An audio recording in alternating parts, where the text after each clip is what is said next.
There's nothing like snook hook sets at dawn or catching a tarpon in the moonlight. Find your next fishing trip made easy on fishingbooker.com and experience the magic of the Sunshine State or any other destination on your fishing bucket list. Book a blue water adventure in search of sailfish or go snapper fishing with the kids. With over 6,000 captains and trips to choose from, planning your next one just got a whole lot easier. Download the Fishing Booker app on the Google Play or App Store or visit them online at fishingbooker.com to book your trip today. I'm sure a lot of you guys remember the old ceremonial hunting tradition of eating the heart out of the first animal you kill. Meat from those organs are among the most nutrient-rich foods on the planet.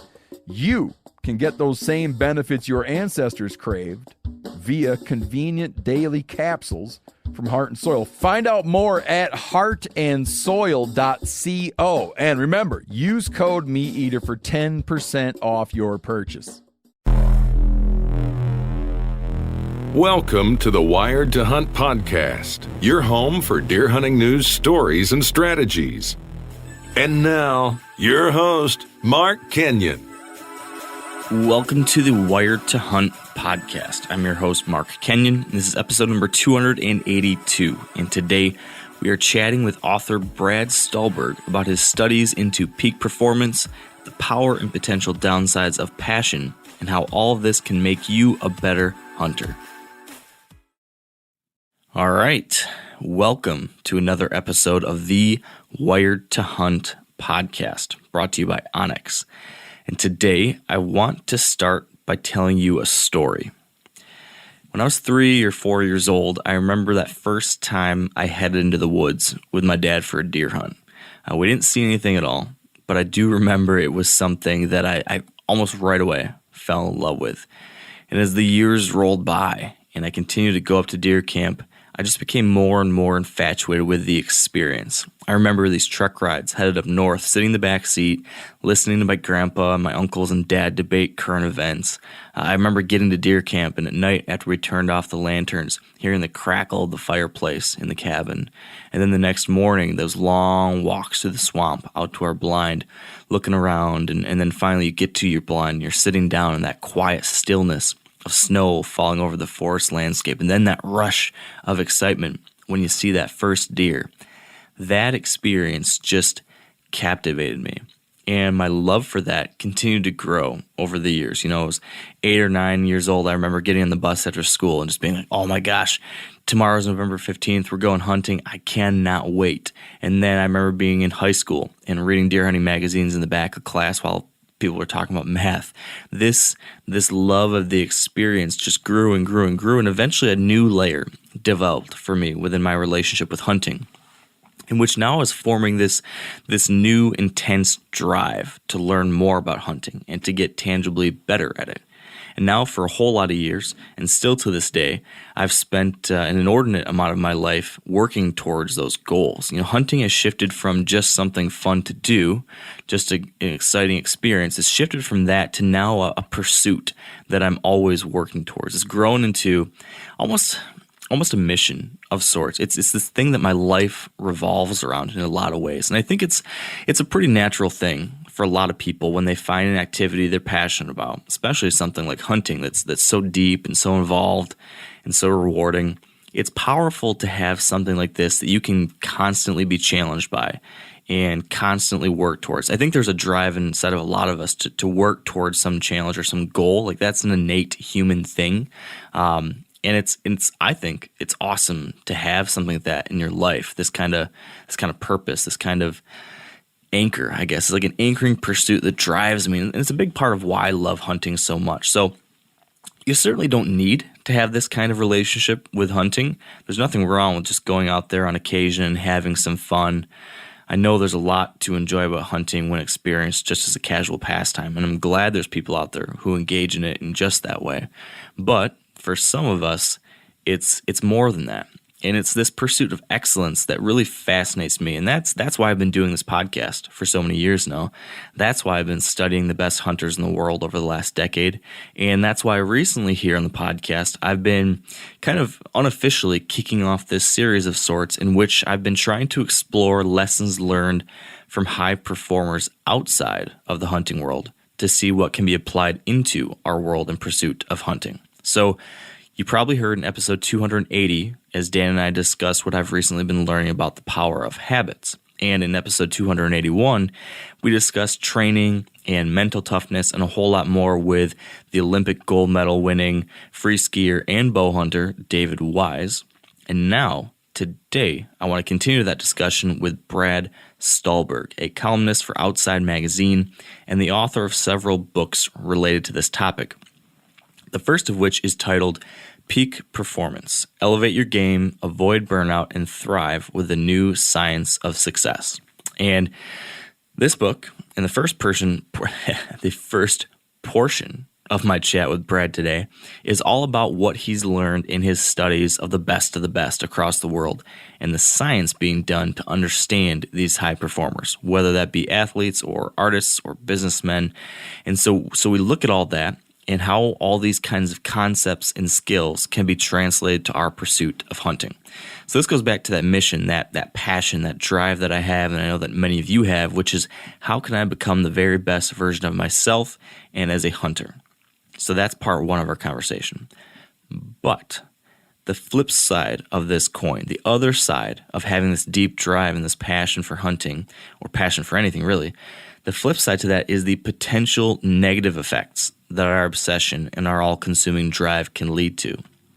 You know, passion can be a very powerful thing for good, but it can also be a powerful negative force too, resulting in burnout, resulting in ruined marriages or lost friendships or depression and all sorts of other bad kinds of outcomes. And that's where Brad's second book comes into play, titled The Passion Paradox, a guide to going all in, finding success, and discovering the benefits of an unbalanced life. So in this book, and in the second portion of our chat, we dive into this power of passion and how it can be harnessed for good, and how, if it's uncontrolled, how it can lead to some disastrous things in your life. And if you're at all like me and have the same kind of passion and drive for hunting as I do, I just know you're going to be able to relate to this stuff. I mean, how many times in the podcast have we talked about this? How many times have you thought about this probably? You know, has my passion gone too far? How do I balance my love of hunting with family or with work or other obligations? So that's the kind of stuff we talk about today. How do you tell when your passion is disastrous? How do you achieve balance? Should you try to achieve balance? How can you channel your passion in a controlled, positive way? But how can you also have enough self-awareness to know when to pull out of it when you're going too far? That's where we're going to end our conversation today. And I think these are some of the most important ideas maybe that we've ever discussed on the Wired Hunt podcast. So I'm just so excited for you to listen to this one. It's very different than our usual episodes, that's for sure. But as you'll hear about soon, you know, there's value in putting yourself in new situations or pushing yourself to try new things, to stress yourself. Because these challenges, these new ideas, these new experiences, they are what lead to growth. And I think conversations like this they're exactly, at least for me, what I believe can help myself and all of us grow as hunters and as people. And that is a pretty exciting thing. And now, let's get to our conversation with Brad.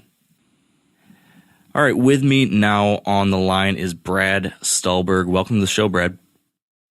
Hey, Mark. Thanks so much for having me. Really looking forward to this conversation with you. Yeah, me too. It's a little bit different than our usual chats we have on this podcast, but I've been kicking off this series over the last couple of weeks where we're trying to examine and learn about different practices and ideas that are helping peak performers across all sorts of different fields and finding how they can be applied to what I do and what my community does, which is hunt and participate in all these different outdoor activities. And when I ran across your most recent book and then another that you wrote a little while back, I just had this great big flashing lights that are like, hey, you got to get a hold of Brad. You got to figure out some way to have him on the show to share what he's learned.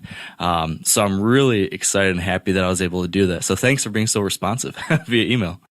Yeah. Let's roll. I'm looking forward to learning from you, which I'm sure I'll do throughout this conversation too. So in addition to your writing for Outside Magazine and stuff like that, I know you're into the outdoors, but it seems like you have this passion for studying high performers, studying how people get stuff done, how they can reach their potential. And you wrote 2 books. The first being, or co-wrote, I should say, Peak Performance. The most recent being The Passion Paradox. My first question is why did you write these books? Why these topics? And then why you? Why were you the person to dive into these? So, those are good questions, and I'll answer them in order. So why these books? So the first book, which is called Peak Performance, came to be because I had experienced a fair bit of burnout early on in my career. I left graduate school and went to a pretty illustrious international consulting firm where very quickly I was doing pretty serious work in the boardroom with C-level people at age 23, 24. And I absolutely loved the work, but I couldn't turn it off. So for about 6 to 9 months, I performed really well. I was quite happy. And then about a year and a half into that gig, I just started feeling extremely burnt out. Physically, I didn't feel well. Psychologically, I was kind of apathetic to the work. And I didn't know what I was experiencing at the time. But in hindsight, I learned that those are telltale signs of burnout, which doesn't always happen just from working too many hours, but it's often when you're going about your work the wrong way. And another misconception about burnout that I learned later on is burnout doesn't mean you dislike what you're doing. It often happens when you love what you're doing so much that you lose the ability to turn it off. So after that experience, I started to get pretty interested in what went wrong. And I also became fascinated by, well, how do people sustain that level of performance and that level of drive without burning out? So I did a fair amount of just self-exploration and self-study. I also went back to graduate school and studied public health, and I was particularly interested in well-being. And I started to notice this really interesting trend, which is that so many of the principles that apply to athletes also apply in the corporate world. And what applies in the corporate world also applies to creatives and artists, let's say. And there was so much work done on this topic of performance, but it was all very siloed. So there might be a book about performance in sport or performance in business or performance in hunting or performance in triathlon, but none of these different fields were talking to each other. And when I stepped back and I took a broad view across fields, I noticed all these patterns. And as a very scientific thinker, if you see patterns, you can become more likely that, you can become more sure that something is true. So I started to see these patterns pointing to the truth of what it takes to be a peak performer showing up in all fields. Granted, they were talked about a little bit differently, but they were saying more or less the same things. And I became fascinated by this notion of, well, what if there are a few underlying principles of performance that cut across all fields and all domains? And if you can identify those, we can be pretty confident that they're actually true and that they'll hold up and that they'll work. And then the second book, I'd finished the first book. My first book with a major publishing house, had sent it in to the editor and heard back from the editor that he was running behind. And I had set aside about 2 weeks to go through edits. Instead of kind of celebrating the fact that the manuscript was accepted and I was going to have this book and the editor said that all looked well, I did that for about a half an hour, and then I got really antsy. And I started thinking, well, what am I going to do next? And then I stepped back and I said, well, wait a minute. Why can't I just be content? Like, where does this drive come from? And is this drive a good thing? And is it a bad thing? And is it both? And I realized that I have a pretty obsessive personality. Can also be called passionate. Passionate has a much more positive connotation, but I'm kind of wired to just keep on pushing. And when I want to go for something, I want to go all in. And at times that can work out really well for me. But at other times, it can lead to all sorts of problems. So I became fascinated by the idea of passion. And much like the first book, I'd assumed that someone had explored passion. But what I learned is that outside of the kind of cliche, trite self-help books, find your passion, follow your passion, which I'm sure we'll get into. Most of that's just bullshit. But no one had really done a good deep dive on passion. So much like the first book, I kind of did it to help myself because these are issues that I work through and I still work through. And I tried to figure it out on the page, and it turns out that thousands and thousands of readers are going through the same stuff. Yeah. Now, to come to the conclusions that you guys did eventually in these books, you and your co-author Steve Magnus, did you guys just sit at a coffee shop and BS and say, hey, I think it's A, B, and C are the keys to peak performance, and I think that this thing, and this thing are what are going to lead us to understand passion? Or, help folks understand how you research this, I know you dove into a lot of the science and the findings, and that was really fascinating. Yeah, so it's funny. The thing I'm probably most proud of with both these books is a lot of the books that are in this performance genre are what I like to call bro science. Yeah. In bro science is not real science. Bro science is these are 10 hacks that are going to make you Superman or Superwoman, or, drink this magical tea and suddenly you're going to be a better hunter. All that stuff is crap.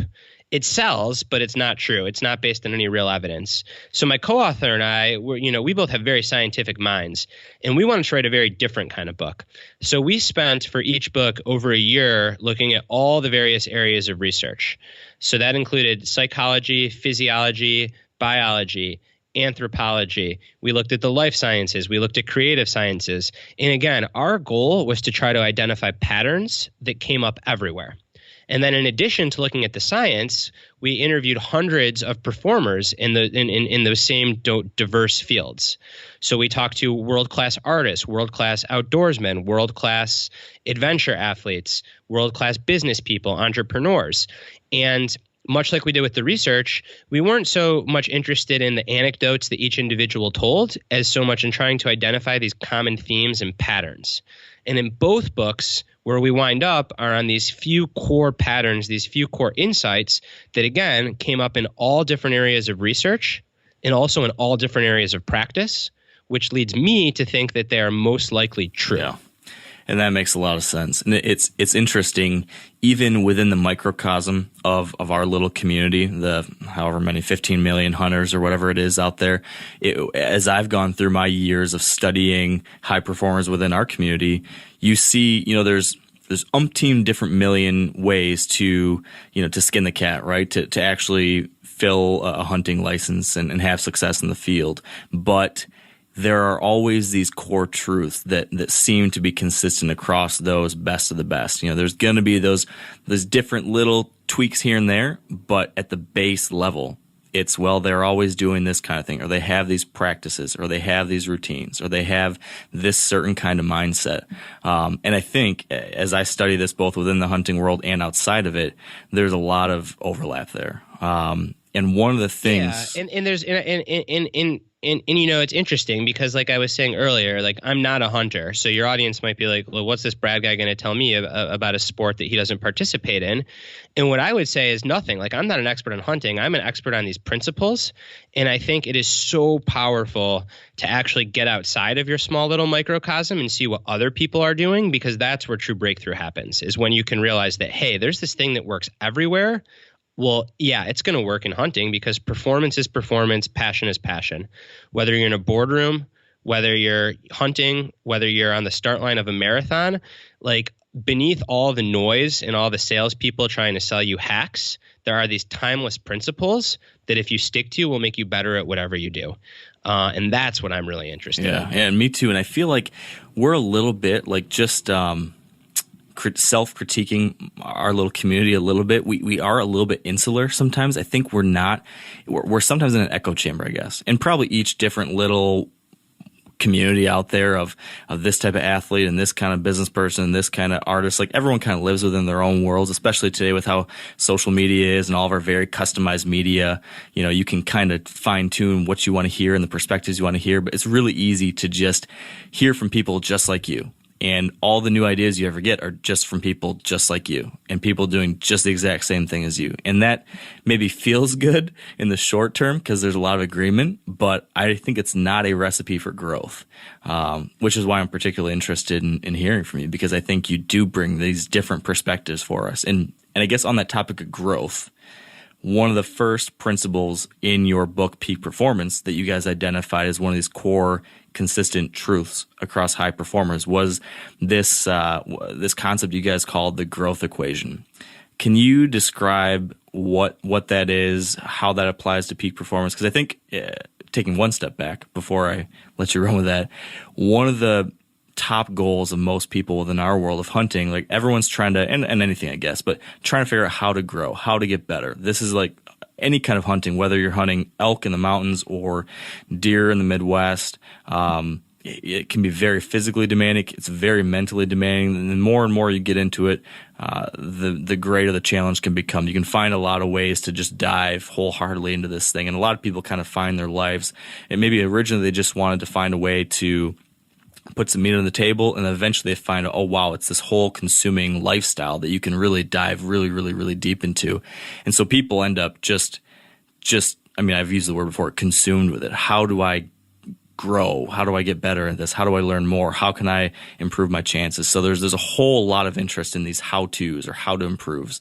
So I think, though, this growth equation kind of is a really good starting point for people to think about that process. Yeah, for sure. This is one of the favorite principles that I've uncovered. So you're right. We call it the growth equation. And the growth equation is stress plus rest equals growth. And this is universal to all pursuits. So I'll start by explaining it in terms of how you make a muscle bigger, because I think that that's the easiest way to understand the concept. And then we'll spill over into how this would apply to hunting, or at least in how I think it would. Sure. So if you're in the weight room and you want to grow your biceps muscle, the muscle in your upper arm, you pick up way too heavy of a weight and you try to curl it, and two things are going to happen. You're going to injure yourself, you're going to throw out your back, or you're going to not even be able to pick it up and you're going to say, screw this, I can't do this, I'm done. If you go to the weight room and you pick up a 1 pound weight, you could sit there and curl it all day and nothing's going to happen. So the first part about making a muscle bigger is you have to find the right dose of stress, the right weight. Now, even if you find that right weight, if you sit there and curl all day, every day without resting in between, eventually your muscle is physically going to fatigue. It's going to physically burn out. So what you have to do is you have to stress the muscle at the right dose, the right weight, and then allow it to rest and recover. And it's actually during the rest and recovery period that the muscle gets stronger. Not during the work, but during the recovery. And then when the muscle gets stronger, you can stress it a little bit more. Again, at the right dose, allow it to rest and recover, and then you get growth. So very easy to understand in a weight room and very easy to modulate the stress level, right? You go from a 20-pound weight to a 25-pound weight to a 30-pound weight. It's a little bit harder out in the real world, but that same principle applies. So when you take on a challenge, you want to get just outside of your comfort zone.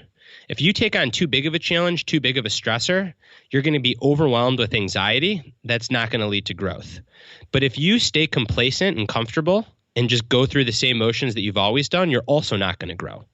So you've got to figure out what's the equivalent of picking up that weight that really pushes you almost to the point of failure, but not so hard that you're going to get injured and not so hard that you're never going to be able to do it. Mm-hmm. And then after you take on those challenges, you've got to allow for rest, recovery, and reflection. Because if you're just constantly pushing ahead, physically you're going to fatigue, and psychologically you're not going to give yourself the space to actually learn from the experiences that you've had. So a trap that a lot of type A driven pushers fall into, and I don't care if you're a hunter, a runner, or a corporate executive, is you just want to go, go, go, go, go. So we're really good at the stress part of the equation, but we often neglect the rest part. And what happens is, again, physically, we can work ourselves into fatigue and perform suboptimally. And just as important, mentally, we skimp out on the reflection. So we're not actually learning as much as we could because we're so focused on immediately going to the next thing. So not only does this apply to performance pursuits, but it also applies to relationships. Whether it's a friendship or a romantic relationship, the way a relationship deepens is you face a challenge together. You have to step back after that challenge, reflect, rest, recover, and then you grow out of it stronger. But if you take on way too many challenges in a relationship or too great of challenges too soon, the relationship falls apart. And if you never have that time to rest and reflect, same thing, the relationship falls apart. But if you're constantly challenging yourself together, allowing that space to recover and reflect, then the relationship strengthens. So again, this is quite a universal equation. You've got to stress the system, challenge it in a way that's the appropriate dose, not too much, but not too little, and then make sure that you build in a little time to rest and recover, to grow, and then you can take on a greater challenge. Yeah, that makes a lot of sense, and it's something that I've always tried to do in certain ways within most things I do. But I feel like in the hunting world, one way that I've always tried to do this, one way to kind of apply stress to what I do, is by forcing myself into new situations. So it's really easy to just hunt in the same place all the time, or just to use the same basic strategy of what you're going to do, how you're going to do it, when you're going to do it. Like, there's definitely a trend out there where people kind of find the one thing that works for them, and they just do that. Sometimes it works, sometimes it doesn't, but maybe you had that one great experience doing, we'll just say, strategy A. And if that works that one time, then you kind of live off the glory of that memory for 10 years, 20 years. And then people kind of, the common definition of insanity, do the same thing over and over and over, regardless of results. Lots of times people fall into that rut. I've always tried to force myself out of that by going to this new state, going to this new piece of public land, trying this completely off the wall idea, just because it might not work the first time, but I guarantee I'm going to learn something from it and grow from it.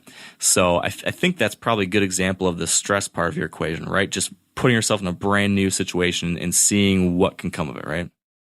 Yeah, that's a big part of it, for sure. I think the other thing that is a helpful framework to think about this is if you look at yourself today as a hunter, and then you look at where do you want to be 5 years from now? What's the goal? What's the end point? And then you just step back and you ask yourself, well, what's the next logical step to get there? That's a pretty accurate way of figuring out what's the next challenge, what's the next stressor you want to take on. This is something we talked about last week with a guy named David Wise. He's a gold medal winning free skier. And he talked about how he has some really specific ways of setting goals to kind of achieve something like you just described. Throughout your research for either one of these books, did you kind of uncover anything around that goal setting process that might be helpful for people like us? Yeah, totally. The biggest thing, and this is definitely a topic that came up in the Passion book, and these books are interrelated, but with Passion, I'm assuming if you're thinking about hunting and stress plus rest equals growth and you want to get better, you're probably pretty passionate about this pursuit. And what can happen in a passionate pursuit is you can become so focused on achieving the end goal that you make yourself crazy, and there are often things that you can't control that might affect that end goal. So in hunting, it could be things like weather, it could be who else is out there that day, whole number of factors. So while it's good to set goals, it's really important to focus on the process that's going to give you the best chance to achieve that goal. And judge yourself on the process, because you don't have full control of outcomes, but you have control of the process. So again, I don't know hunting well, but I know triathlon. So if I'm in a triathlon race, I might want to run, do a sub-5 bike, get the 112-mile bike ride done in under 5 hours. If I measure myself just on that goal and it thunderstorms that day, I'm probably going to go slower. Or if it's really windy, same thing. And then I'm going to be pissed off that I didn't achieve the goal. If I set up a process, I'm going to take care of my nutrition. I'm going to ride at the right power. I'm going to make sure that I stay in the aerodynamic position. Then I can really control all those things, and as a result, judge myself based on those things. And if you're in it for the long haul to make long-term progress, I'm a big believer in focusing more on the process than the outcome. Because again, outcomes are so often influenced by things outside of our control, and they can create emotional roller coasters of ups and downs, whereas the process is always in your control. So set those goals, but then figure out what are the process steps that you can control, and then nail those steps and judge yourself on those steps. So the goal might be to, rein in an elk that is X pounds bigger than previous. Yep. But there are a lot of factors that are going to control whether or not you can do that. So what you need to do is figure out, well, then what are the process steps that's going to give you the best chance? And then you go out and you repeat that process over and over again. So this makes I totally understand this, and I always tell myself this. Each fall I'm out there, and I'm always trying to remember to enjoy the journey, to enjoy the process, to not get too hung up on the end outcome, because all those things you just said are 100% true.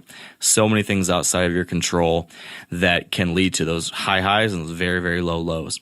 But it's always one of those concepts, at least for me, is so much easier said than done. Totally.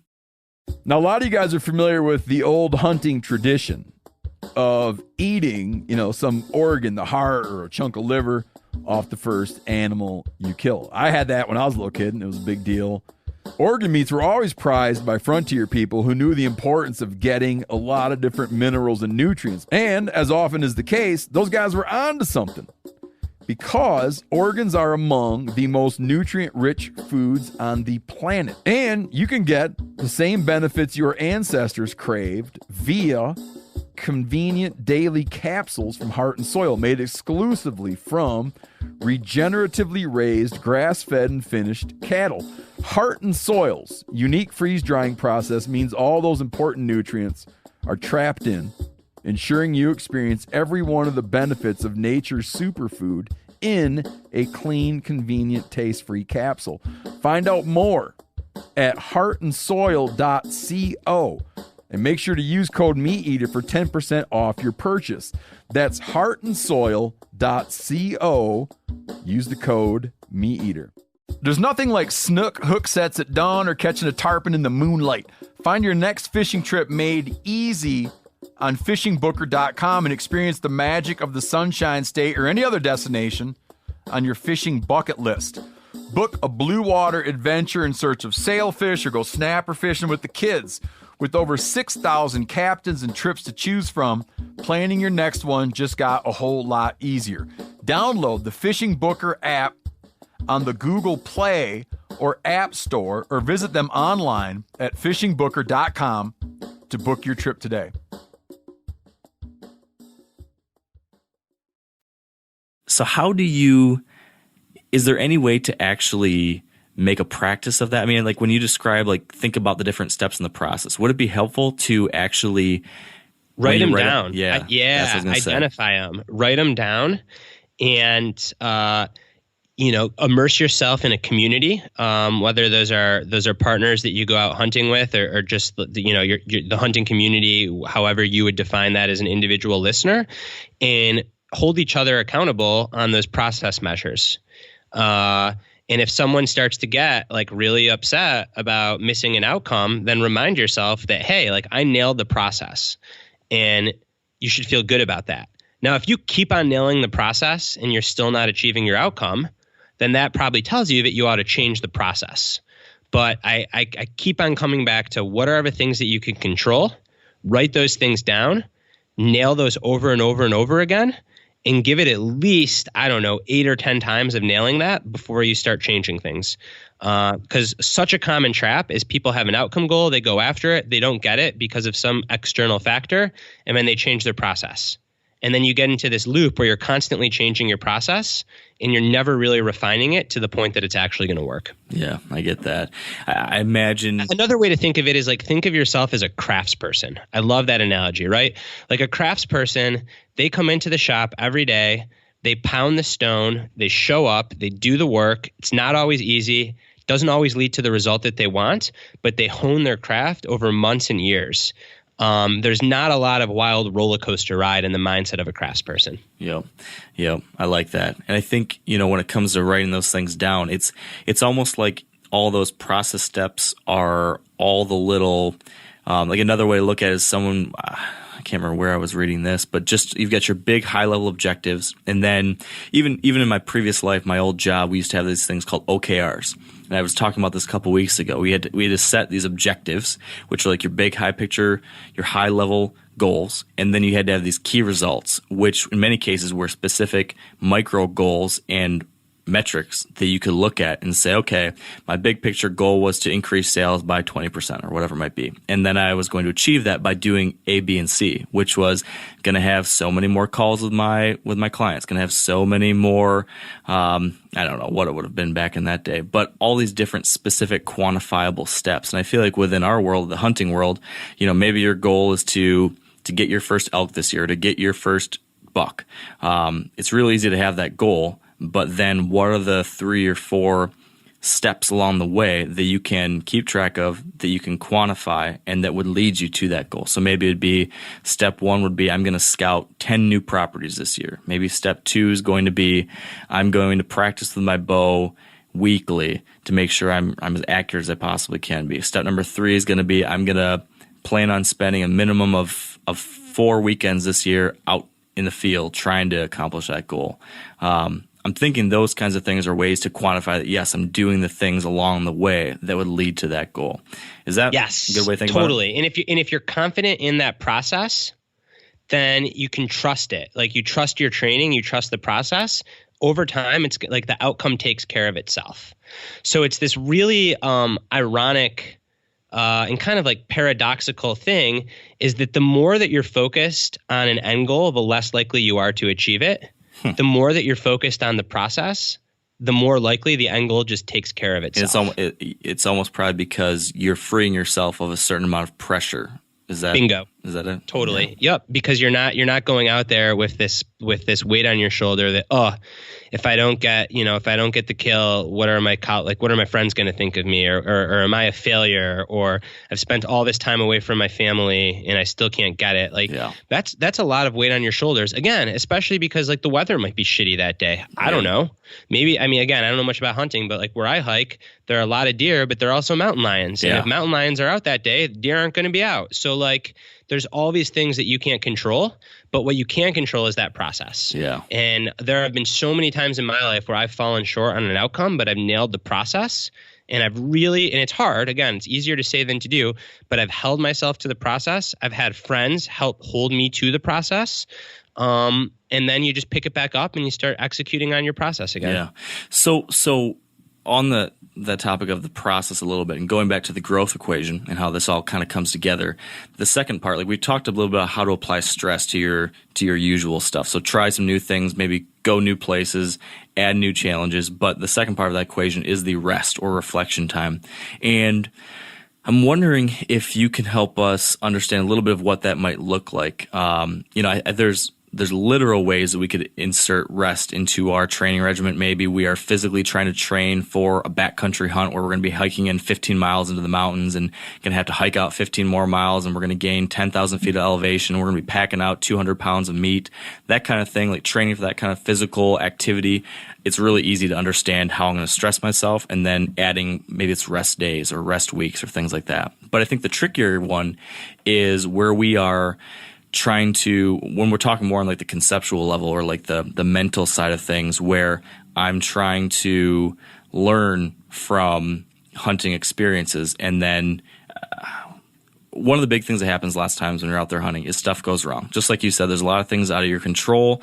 Also, you make a lot of mistakes out there. So I find myself so many times something goes wrong, I blow an opportunity, or all this work went into this outcome, and then at the last second, something goes wrong. And then I'll always say something, and we all say, well, I'm going to learn from that. But many times I feel like we say we're going to learn from that, and then we just then go on with our daily lives. Just go on. And I don't know if we ever actually do learn from that in any, or at least don't have a practice for really reflecting on it. So this is my long rambling way of trying to say, did you find anything as far as a practice or an idea of how we can better mentally reflect or mentally rest after a challenge, a stress, and how do we grow in that kind of way? Does that make sense? Yeah, I think that you have to realize what you just said and be aware of the propensity to just immediately move on to the next thing and expect you to feel that way, and then know that it's coming and still choose to not just move on and set aside some time. And then this can be really simple. These are the things that went well that I want to repeat. These are the things that didn't go well that I want to change. And here's what I like to call, I use the word habit energy, which is just like the energy of habit. And here's all the habit energies that are going to get in the way of me making those changes. And just being aware of the resistance that you're going to face helps you face it so much better, because then when it comes, you can say, oh, hi, habit energy. Like, I know you're trying to, make me do things the old way, but even though you're here, I'm going to go do the new things. And this often comes up with fear. Fear is a really strong habit energy. And it's not just visceral fear of one's life, but it could be fear of messing up, fear of getting out of your comfort zone, doing something the wrong way. So oftentimes what will happen is people will be reflecting, and they'll realize that the real reason that they did something wrong is because they had fear, and they could have acted differently in the midst of fear, but they didn't. So then the practice is next time when fear happens, not to resist it, but just to realize it, acknowledge, say, oh, fear is here, and I'm still going to go ahead and do this thing that my rational brain knows gives me the better chance of accomplishing what I want to. So it's really about being able to step outside of yourself a little bit and identify what's going on inside your head. This little, I think you've referred to as self-distancing a little bit. Would that be kind of what we're talking about here? Yeah, exactly. It's to get outside of the ongoing chatter in your head, some of those fears, be able to see them from a little bit more of a broader perspective, and create some space between that ongoing narrative and then your ability to make a wise decision amidst it. And I think reflection is really helpful at doing that. So speaking of decision making and dealing with stress and things like that, there's a lot of really high pressure situations in a hunt. A lot of different things that might be going on where there's a lot resting on the next decision you make. It might be a physical thing. It might be just making a shot, which is as high pressure and intense of a situation as there is out there, or simply a fork in the road where I need to do A or B and I need to make that decision right now. And if I make the wrong decision, 10 months worth of work is shot. I remember reading a bit about some of the things you guys have learned about the importance of mindset and attitude and things like that, and how that can help with some of these things. Is there anything you can speak to on that front? So I think a big thing is that, well, there's two. In high pressure situations, a lot of people call that emotion being nervous or anxious, and then they freak out about the fact that they're nervous or anxious, which just makes it worse. The research shows, as well as interviews with great performers, that better than that is to actually let yourself feel that physiological arousal. Instead of labeling it anxiety or nervousness, label it excitement. And tell yourself the story that, oh shit, like it's go time. Like my heart rate is up, my body temperature is up, I've got butterflies in my stomach. That's not a problem. That is thousands of years of evolution preparing my body to be 100% on it for this situation. I'm going to go crush, which is so different than, oh, I need to take 30 mindful breaths. I need to try to calm down. How am I nervous in this situation? Why do I always get anxious? Because our mind-body system is a lot smarter than our brain, right? We try to force these mindsets on ourselves, but the body knows really well. The minute we call something anxiety, it takes on a negative connotation and it's going to mess with us. But if we don't give it that label and we just say, whoa, I'm aroused, you can actually channel that. Free solo climbers do a really good job of this. All the free solo climbers that I've gotten to speak to, including guys like Alex Honnold, so I'm talking the best to ever live, he told me that he feels tons of fear. He doesn't not feel fear. The difference is when he feels fear, he doesn't freak out about it and try to make it go away or calm down. He names it and he says, this is my body getting ready to go. Because when we're in a state of arousal or fear, our perceptions are actually more heightened than ever. I mean, I can tell you there have been 2 times in my life when I've never been more alive and when my perceptions have been the highest. And that's when I found myself 10 and 20 feet from a mountain lion and a bear, respectively. And it was scary for sure, but my vision was crystal clear. Time slowed down. And I didn't say, oh, I'm freaking out. I was just in the moment. Boom, you have no choice. I think the problem is when you're on a hunt, maybe you have a little bit more time, even if it's just a few seconds, and then your mind starts thinking and starts saying, oh, you're feeling nervous. This is a problem. Mm-hmm. So it's really about trying to get your mind out of the way and just go with it. Yeah, that's one of the greatest, speaking of climbers, right? You talk about the crux of a route. I feel like the crux of many hunts is that final minutes. Sometimes it can be minutes or it might be seconds when you have to make that shot. And yeah, that exact scenario you just described where, okay, this thing's happening and then your heartbeat starts increasing and you start sweating, you get nervous, maybe you start shaking. In the hunting world, people refer to this as buck fever.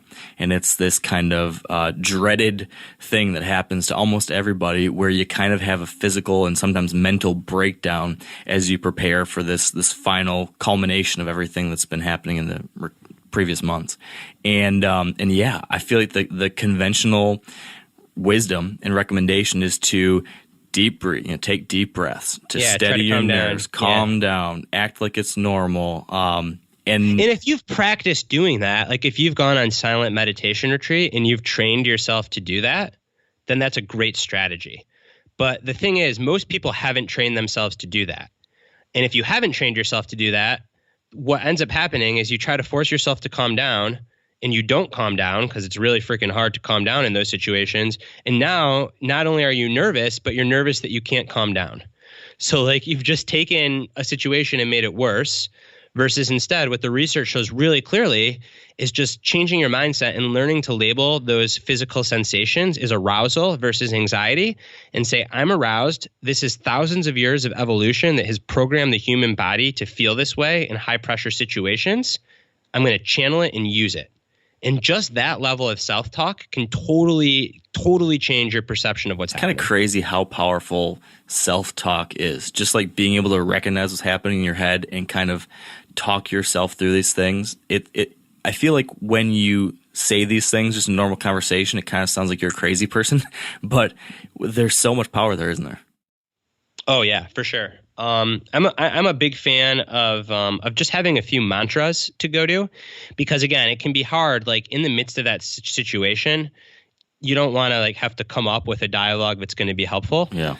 So just a few pointers. So for me, something that I use in high intensity situations across all aspects of my life is I just say, this is what's happening right now. Like those couple of words just bring me into the present moment.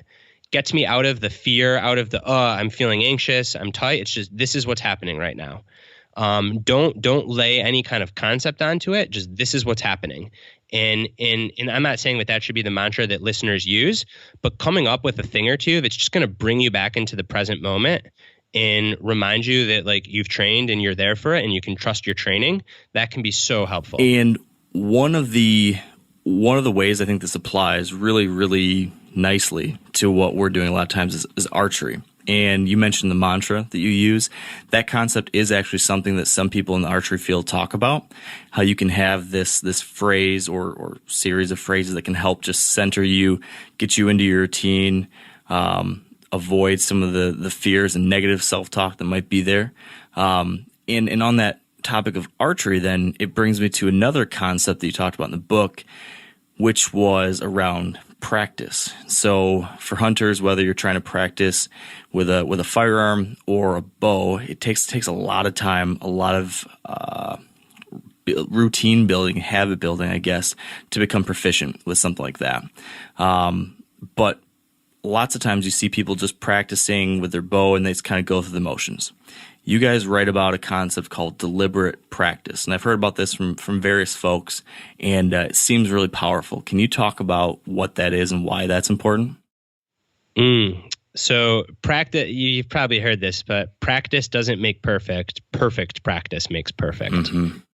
And deliberate practice is a notion that when you go out to practice, you should have clear goals and objectives before the session.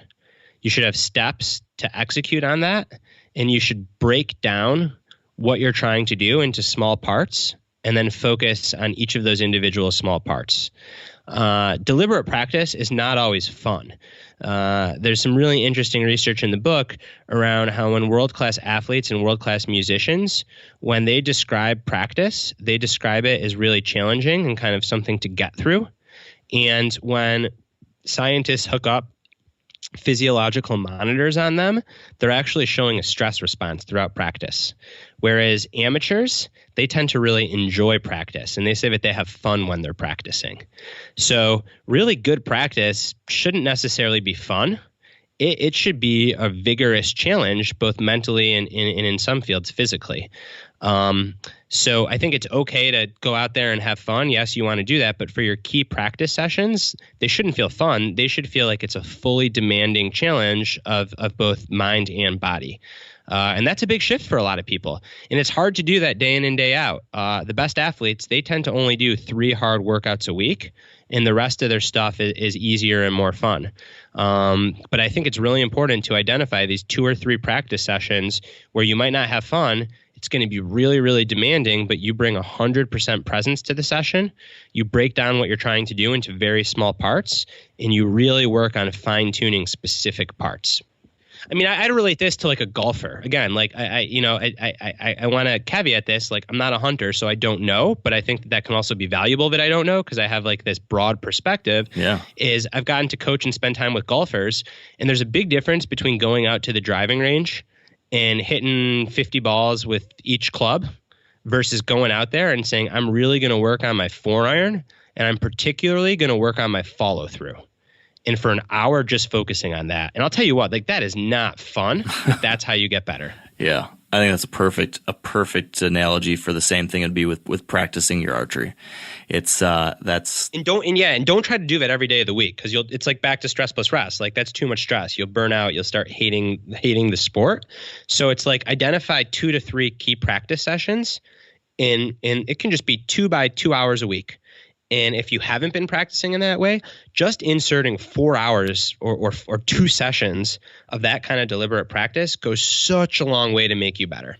So another tie into that, I guess, right? If we're talking about trying to bring some deliberate practice into our lives, if we're talking about trying to find ways to insert stress and rest into our lives to become better at our pursuits, like hunting in this case, lots of times it's hard to build that into your routine, or can be if right, we're all busy. There's always too much on a lot of our plates. We're running around like chickens with our heads cut off, it feels like, all the time, which brings me to a little bit of what you guys talked about within another section of that book, which is around priming, building habits and routines and different things like that can help you grow too.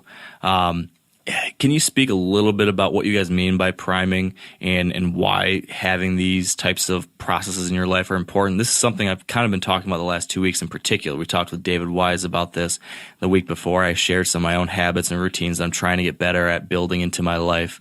How does that fit into this peak performer research you guys have done? So I don't need to go into the weeds on this because I think it's pretty well accepted that routines are really helpful. I'll say 2 things. The first is that there are a lot of people out there in what I mentioned earlier, the bro science community, that try to sell their routine as the be all and end all, the only routine.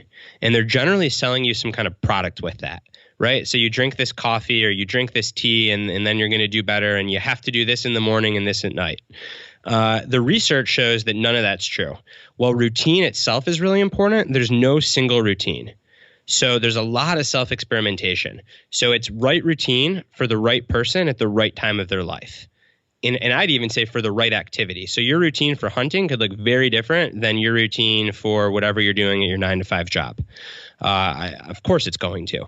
So routine is important, but anyone that tells you that they've got the magical routine, it might be magical for them, but it doesn't mean it's magical for you. You've got to figure that out. Why this kind of routine is so important, though, is I think the easiest way to describe it is this. If you show a baby a chair and use technology to look inside a baby's brain, nothing special happens. If you show an adult a chair and use technology to look inside an adult's brain, the part of their brain called the motor cortex that is associated with the sitting motion starts to fire just by showing them a chair. So you might be thinking, well, what the hell does this have to do with routine? And I'd say it has everything to do with routine. Because once you get into a routine, before you're even consciously able to think about what you're doing, your brain is primed to do that thing. So the reason a baby's brain doesn't fire when they see a chair is because they haven't lived a whole life associating chairs with sitting. But once you associate chairs with sitting, your brain is going to be primed to sit the minute that you see that chair. And that's basically what routine does for you. You ease into your routine, and your subconscious brain is operating faster than your conscious mind. So it's a step ahead leading you in the direction that you want to go. And having those routines helps hard decisions become a little bit easier, right? There's this concept that I've read a lot about, and I know you guys discussed too, called decision fatigue.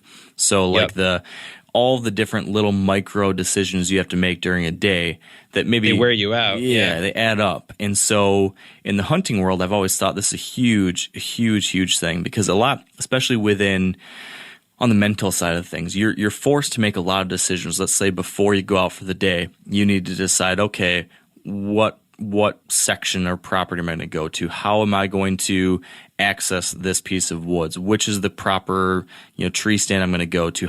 What time should I be in there? Where do I think the deer are going to be? Where do I think the deer are going? How do I think the direction of the wind's going to influence that? What do I think about the time of year versus the weather factors versus the moon phase?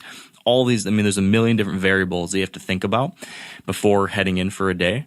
And I've always thought, if there's any kind of habit or process I can have in place to eliminate as many of the easy decisions right off the get-go, the more I can do that, the more mental energy I can put towards those couple tough decisions. So I try to make sure I've got a plan for, all right, I know I'm going to have these 4 pieces of clothing out and ready to go. First thing in the morning, I don't need to think about what I'm going to grab to wear. I'm going to have my lunch and dinner that I'm going to pack in with me. I'm going to have that already made the night before, so that in the morning I can just grab that bag and I don't need to worry about choosing what I'm going to bring.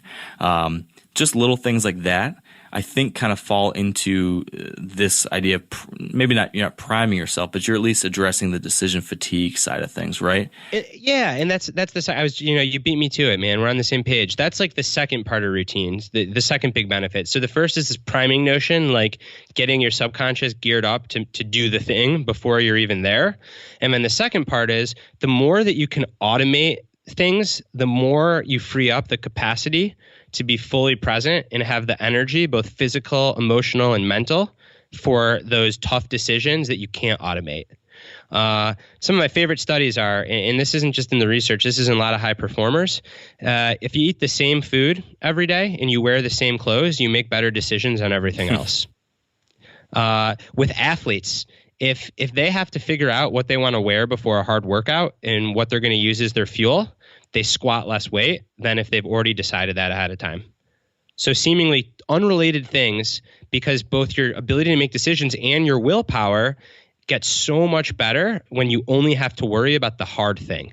So if I'm going in to front squat a max effort, I don't want to be thinking about anything. I want to know who's spotting me ahead of time. I want to know what barbell I'm going to be on, what kind of clamp I'm going to use. I don't want to be thinking about what kind of protein shake I'm going to have after. I want all that to be automated, so all my energy, all my willpower can go towards the task at hand. So if you're out on a hunt, figure out what are the most important things that you really need your willpower and your decision making for, and automate everything else. Yeah. I think that's such a powerful idea that probably, speaking from, if I were to just depend on like my base mental qualities, like if I just kind of went with what the easiest thing to be would for me would be, it'd be kind of unorganized chaos and procrastination, and I would constantly be figuring out all these things at the last minute. Oh, what am I going to bring, and what do I need to grab, and what am I going to wear? And I mean, it'd be a mess. I have to force myself into preparing ahead of time and trying to develop some of these systems, because I just know it's so easy to fall into the messy procrastinator route that I just need to put these things in place. So there's a lot of ways that can apply.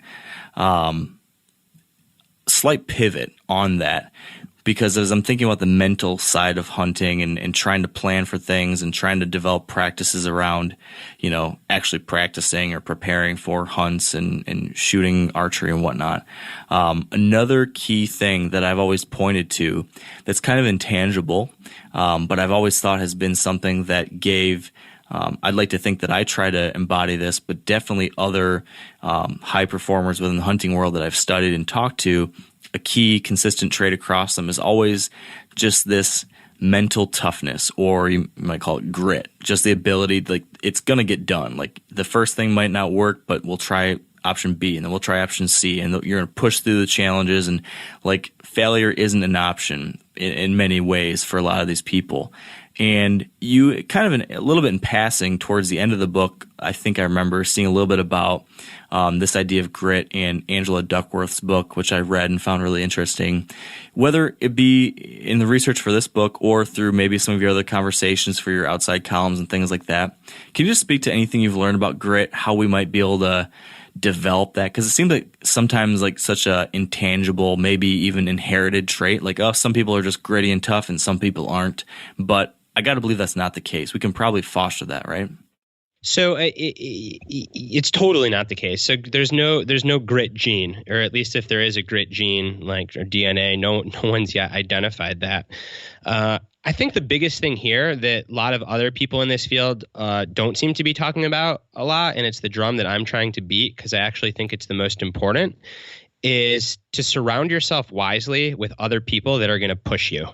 Particularly in America and the West, it's a very individualistic culture. We like to think that we have to be gritty and we have to have the willpower and we have to show up. All that stuff is so much easier if you're in a community of other people pushing you to do it. So I think the most important thing for grit is to surround yourself with people that are going to push you and hold you accountable, and that on your really good days are going to bring you back down to earth, and on your really bad days are going to push you to show up. Because like grit is really just about showing up. Showing up is a very inspirational, motivational phrase, but it stops there. But if you've got 3 to 5 people that you care about and care about you, making sure you show up, then suddenly showing up becomes an action that you're going to take. Yeah. And I heard you once talking about this, maybe it was with Rich Roll, about the fact that when you're thinking about who you surround yourself with, it's not necessarily that the people around you all have to be like the very best performers. Like they're not going to be maybe the very best at, in this case, all the greatest hunters in the world. But if they are at least all positive, like people that will push you and have the right positive mindset around what you're trying to pursue, that's the most powerful aspect. Is that right? Did I interpret that right? Totally. It's because you can surround yourself with great performers, but if they're negative and not trying to get better and sulking, it doesn't matter how good their skills are. So I'm glad you clarified. This is not about skill. It's much more about attitude and mindset. Yeah. So they might be greatly skilled, but they might be novices. And it actually might be that what you need is the energy and enthusiasm of a novice if you're kind of stuck in a rut to kind of reignite you and relight the passion, relight the fire. But I just think that like there's such a cultural ethos around individualism and going at it on your own. And I think the power of a tribe and the power of community across all of evolution for our species has just been super important. And I think that's if you ask me, the key determinant of grit is community. Yeah. Now, a lot of you guys are familiar with the old hunting tradition of eating, some organ, the heart or a chunk of liver off the first animal you kill. I had that when I was a little kid, and it was a big deal. Organ meats were always prized by frontier people who knew the importance of getting a lot of different minerals and nutrients. And as often is the case, those guys were onto something, because organs are among the most nutrient-rich foods on the planet. And you can get the same benefits your ancestors craved via convenient daily capsules from Heart and Soil, made exclusively from regeneratively raised, grass-fed, and finished cattle. Heart and Soil's unique freeze-drying process means all those important nutrients are trapped in, ensuring you experience every one of the benefits of nature's superfood in a clean, convenient, taste-free capsule. Find out more at heartandsoil.co. And make sure to use code MeatEater for 10% off your purchase. That's heartandsoil.co. Use the code MeatEater. There's nothing like snook hook sets at dawn or catching a tarpon in the moonlight. Find your next fishing trip made easy on fishingbooker.com and experience the magic of the Sunshine State or any other destination on your fishing bucket list. Book a blue water adventure in search of sailfish or go snapper fishing with the kids.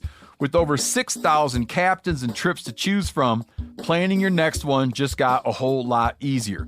Download the Fishing Booker app on the Google Play or App Store, or visit them online at fishingbooker.com to book your trip today.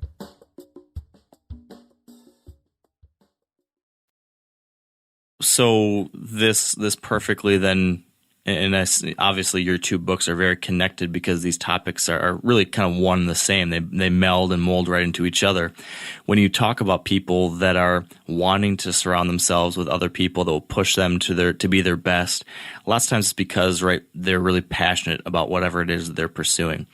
And I've had this recent question that I've kind of talked about the last couple of weeks that I've thought about myself as I've explored my personal goals to get better at certain things, and weighed that against my personal tendency to get really excited about all sorts of different things. So what I mean specifically is that, like, the number one thing that I do is I hunt deer. That's like my number one passion. That's what I spend the most time on. That's what my audience is interested in the very most. That's like 85% of the hunters in America are deer hunters. So that's like my number one passion. And someone told me, and I've brought this up over and over again, but someone told me once that you couldn't be really great at deer hunting if you let yourself have other passions. And I've kind of wondered about that. Like, am I missing out on potential because I'm getting distracted by fly fishing or backpacking or whatever it might be? You had I can't remember who it was, but someone in the book you guys quoted, I believe, said that in order to be a maximalist, you need to be a minimalist. I'm wondering what you think about that, given that that was within the Peak Performance book. And I think that this person was speaking to the fact that you do need to try to find ways to trim the fat so you can focus on your number one goal. But at the same time, within the passion paradox, it sounds like sometimes that can be a danger too. Can you just speak to that, what your thoughts are now on that? Oh, now we're getting philosophical. So I love this topic. I mean, this is why I wrote the second book, which I actually think is the more, and I told you this offline, and I think it's probably the more important book of the two, particularly for your audience, just because it's a passionate group of people who can fall in love with this sport. And that love can be the best thing in your life and the most energizing source. And then it can turn destructive and you can be like, well, how the hell did this happen? Yeah. And that's not just hunting. That is every single pursuit that people get passionate about. And the crux of it is this. Being passionate is, I would argue, like what makes life worth living. There is nothing like feeling totally energized, revved up on something, tunnel vision. It's the only thing that you can think about. You are just committed to it. It excites you. It makes you tick. There's a reason that passion and love are intimately connected words, because the passion is very, very similar neurochemically to love. So when you're falling in love, the only thing on your mind is the object of your attraction. That can be true if you're falling in love with hunting. Like, it's not just love for another person. And when I was doing the research for this book, I asked people, well, when in life were they the happiest? No one described times of their life when they were perfectly balanced. People said it was when I was training for my first marathon. It's when I was, out on a safari, climbing Mount Everest, starting a business, training to make it to the Olympics. Like, these are times of life when you're completely unbalanced that are the happiest times of your life. Now, the issue is, if you live that way in perpetuity, what can end up happening is your identity gets so fused to that one thing that you forget about everything else for months and then for years and then for decades. And suddenly you look back and you're like, holy shit, like, what did I just do? Or you get injured and you can no longer hunt. And then you're like, well, if I can't hunt, then who am I? Or your marriage falls apart. Mm-hmm. Like, these are real consequences. So the book is called The Passion Paradox because this is a paradox, and I think it's so important, and it shocked me. No one's talking about this, that being super passionate, obsessive, driven about something is both the greatest blessing and also the greatest curse. And it can be both those things at the same time. So if you're passionate, to me, it's not about being balanced or passionate. Those two things, like, you can't be both. It's about walking this fine line of being super passionate about your pursuit, being able to go all in, but maintaining just enough self-awareness to objectively evaluate what you're giving up as a result and to try to make sure that that's in alignment with your values. And that's really hard to do. And that's often the difference between a phenomenal, happy, high-performing life and burnout, depression, anxiety. Yeah, there's a lot to unpackage there. And you're right. This is probably the most important topic within our little micro world here of hunting, but it's almost never talked about. It's talked about in generalities, I guess. Lots of times we'll discuss like a very common quandary that we'll have chats with folks about is, how do you balance hunting with family life and other obligations and the challenges of doing that? And, sometimes it's, how do you help your significant other understand why this matters so much to you? Or how do you put enough time in other parts of your life so you can spend so much time doing this other thing? The point being that hunting is definitely, just like you said, as many other pursuits are, it's something that people can fall deeply kind of in love with. There's so much you can get into. It can consume your life. It can so much. 365 days a year, I'm thinking about something related to this pursuit. But to your point, which can be pretty awesome. Like, that's like exactly. Like, yeah. And that's what makes it hard to step away. Yeah. Sorry. Yeah. Okay, go on. Oh no, I mean, like, you're exactly right. I mean, it's really easy to point out the positives of passion, like it's a great feeling. You get excited. It probably propels you to higher heights because you're passionate about something. And I'm kind of lucky, and a lot of people listening to this podcast are lucky because we have a passion, right? There's probably a lot of people out there that, hear folks say, oh, well, passion's a great thing. Find your passion. And they're thinking, well, I don't know what I really like to do. I go to work and I just kind of get through it. And then I go home and I watch Game of Thrones and, I try to get a paycheck and try to, provide for my family. But they don't have that driving force or this other thing that gets them out of bed and gets them excited. I feel pretty lucky to have found my passion, something that really does energize me, and that my year kind of pivots around the seasons of this passion. But as you mentioned, it has this kind of dark side to it. And within our world, you kind of spoke to a couple of these things. Like I know people whose marriages have fallen apart because they get so obsessed with this. I know people who have lost or ruined great friendships because of this. I know people, not personally, but I've certainly read about and heard about lots of people that have become so obsessed with the end outcomes related to hunting that they've bent the rules or broke the rules and done illegal things just because they want to stroke their ego and say, oh, I got this buck or I did this thing.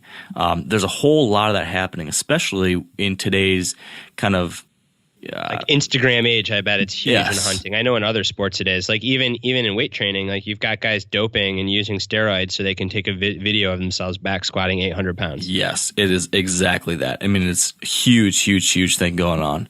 So there is this whole side of it that we're not really examining a whole lot. I guess let's start there.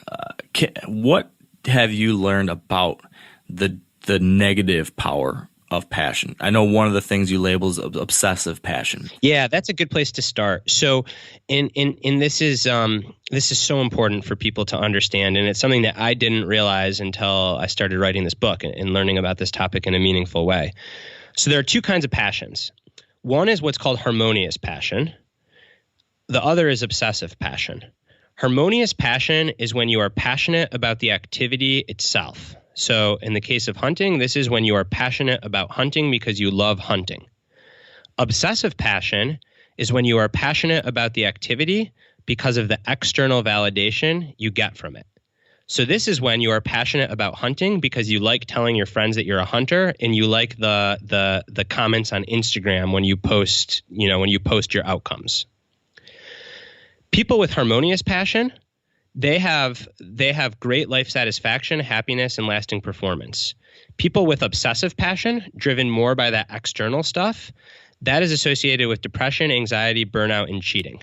Some of the greatest cheaters in history score off the charts on obsessive passion. So Lance Armstrong, crazy obsessive passion. Elizabeth Holmes, the woman behind Theranos, that biotech company that was a huge fraud, crazy obsessive passion. Barry Bonds and Alex Rodriguez, crazy obsessive passion.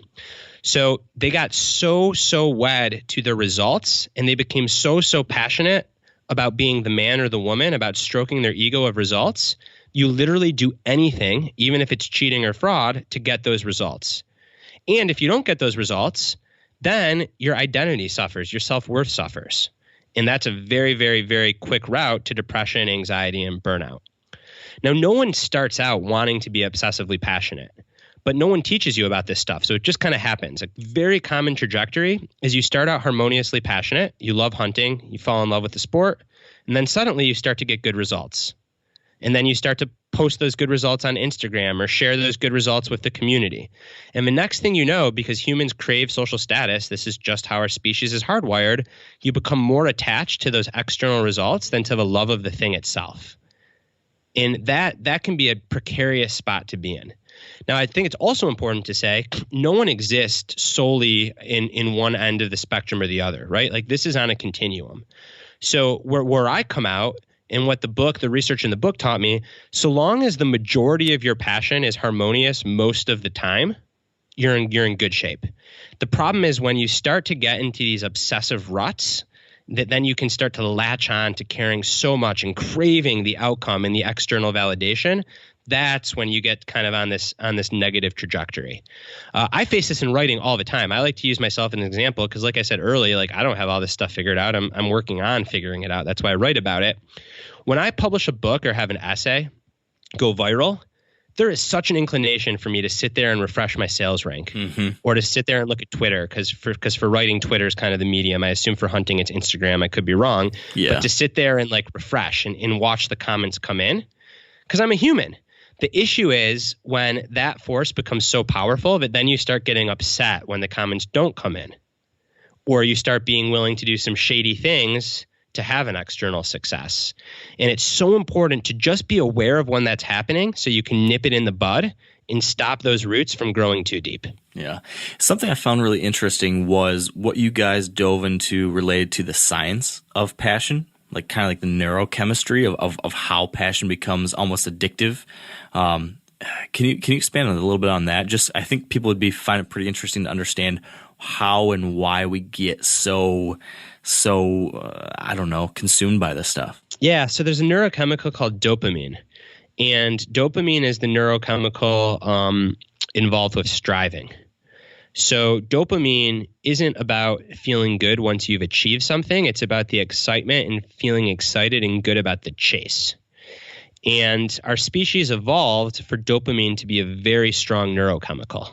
And that's because way back when we were evolving, if you had a kill, you wouldn't want to be content, because if you were content and then there was famine, you would die.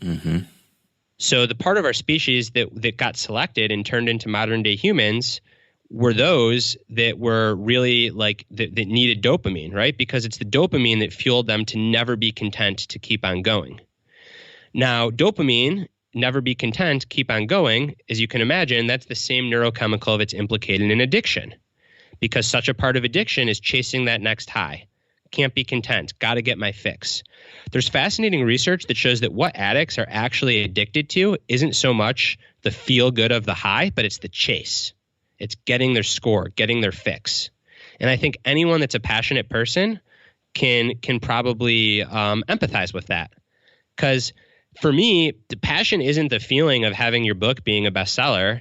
Passion is like writing the book and promoting it. It's like the whole process. It's the chase. If anything, when my book was named a bestseller, it was kind of a letdown, because it's kind of like, now what?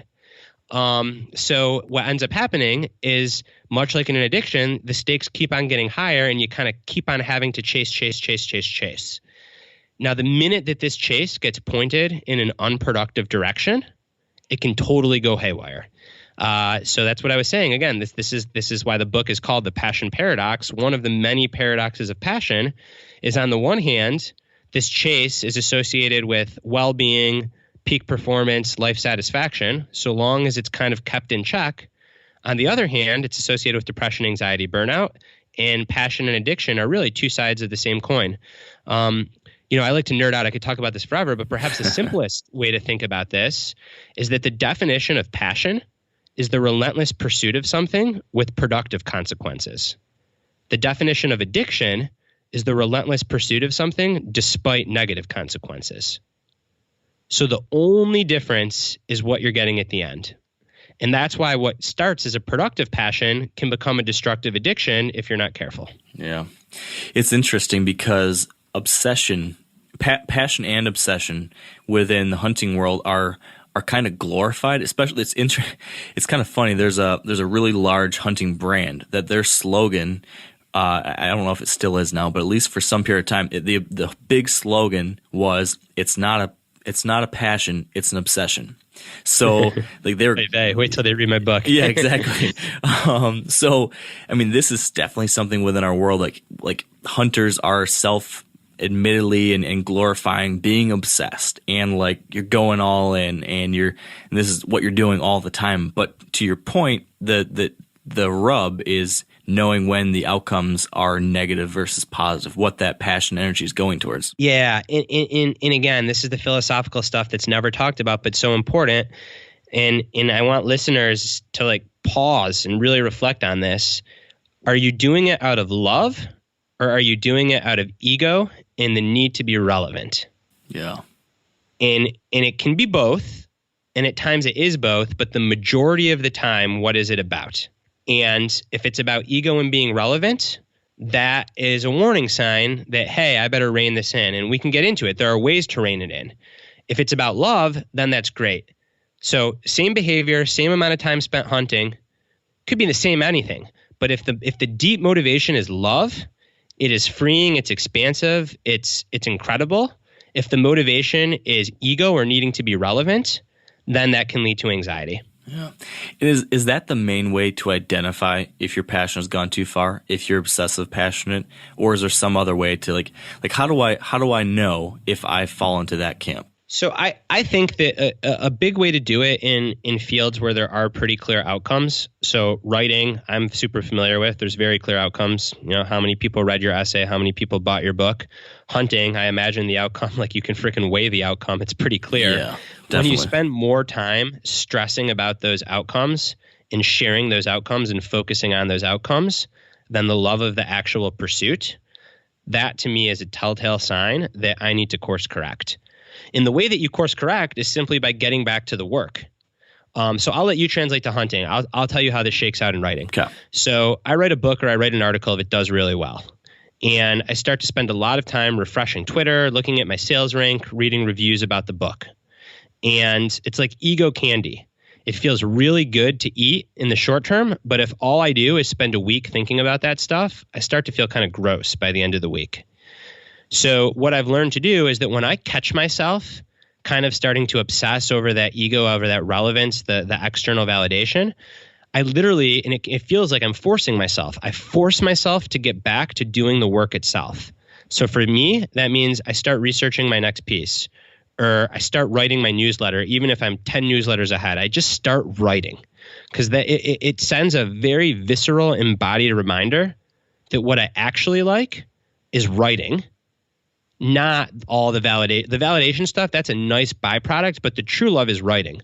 But the more time you spend obsessing about that external stuff, the stronger those roots get, and the more you're going to come to crave it. Is there any value to, because the scenario you just outlined is so spot on for folks within the hunting world. I know that there's a tremendous amount of, whether you want to admit it or not, there's a tremendous amount of ego attached to the outcome of hunts.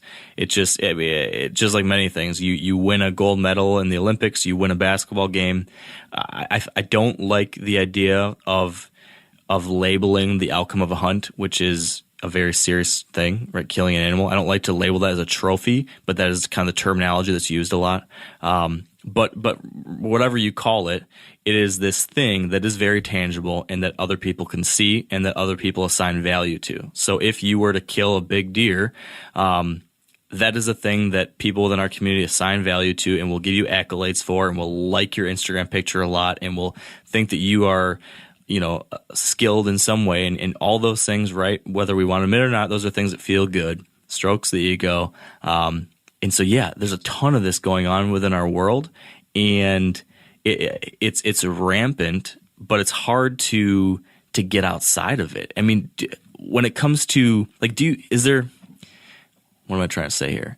Is there any value to going cold turkey on the outside validation side of things? So, for example, if this is something that I feel like if I'm hearing you saying this and I'm like, oh, wow, you know what? I don't want to say it. I hate that this is true, but I do find myself thinking about these things. Is there any value to pulling the plug and saying, you know what? I'm just going to stop posting my deer pictures on Instagram and I'm going to see if, what that does, if that kind of helps rein things in. Is that kind of cold turkey approach helpful or is that not?